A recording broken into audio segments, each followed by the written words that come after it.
வணக்கம்.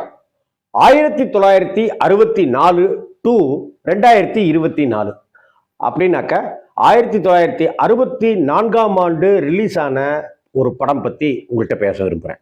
74, 84, 94, 2004, 2014, 2024 டிசம்பர் மாதம் நெருங்குது. டிசம்பர் மாதம் முடிஞ்சிச்சுனாக்கா 2025 ஆரம்பிக்குது. ஆக 2024ஆம் ஆண்டில் 60 ஆண்டுகள் ஆகிட்ட படங்கள் சிலவற்றை பத்தி பேசணும்னு நினைக்கிறேன். இன்னைக்கு வரைக்கும் பேசிட்டு இருக்கிற, இன்னைக்கு வரைக்கும் பார்த்துட்டு இருக்கிற, இன்னைக்கு வரைக்கும் ரசிச்சிட்டு இருக்கிற பல படங்கள் இருக்கு.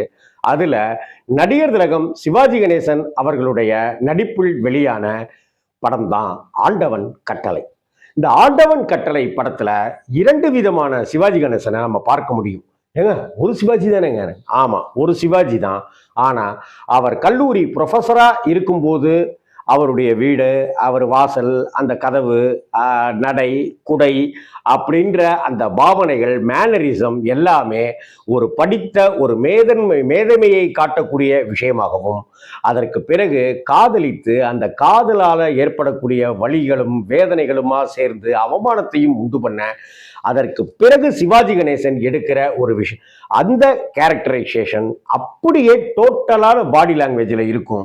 தயவு செய்து ஆண்டவன் கட்டளை திரைப்படத்தை கண்டிப்பா பார்த்துருப்பீங்க. இன்னொரு தடவை அந்த படத்தை பார்த்தீங்கன்னாக்க தெரியும்.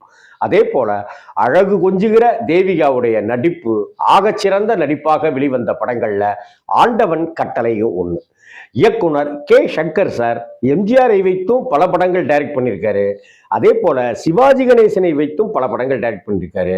ஏன், ஒரு பக்கம் ஜெமினி கணேசன் மாதிரியானவர்கள் எல்லாம் வைத்தும் பல படங்கள் டைரக்ட் பண்ணியிருக்காரு. ரஜினிகாந்த் நடிக்க வந்த பிறகு ரஜினிகாந்தை வைத்து அவர் டைரக்ட் பண்ணியிருக்காரு.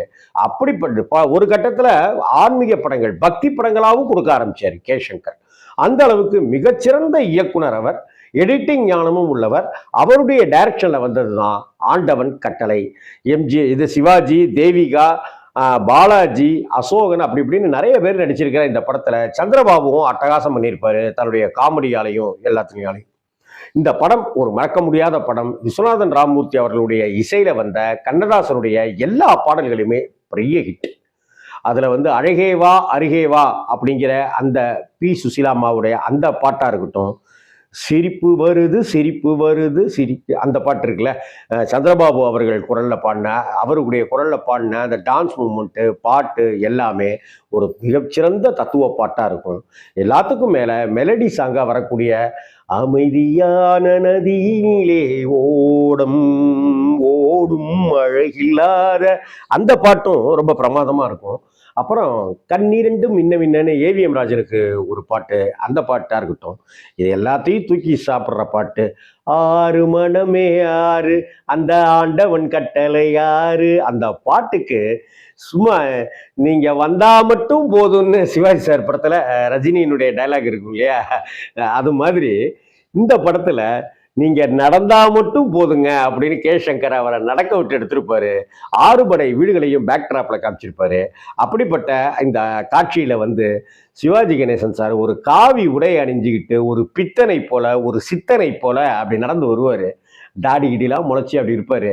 அதுலேயும் ஒரு இடத்துல வேர்க்கடலையை சாப்பிட்டுட்டு அப்படியே சொரிஞ்சிக்கிட்டு அப்படி நடந்து வர நடையா இருக்கட்டும், அந்த வேர்க்கடலையை அப்படி ஊதி சாப்பிட்ற அந்த ஸ்டைலா இருக்கட்டும், தேட்டரே கைத்தட்டும் அந்த சீன்லாம். அந்த அப்படி ஒரு சீன் அது.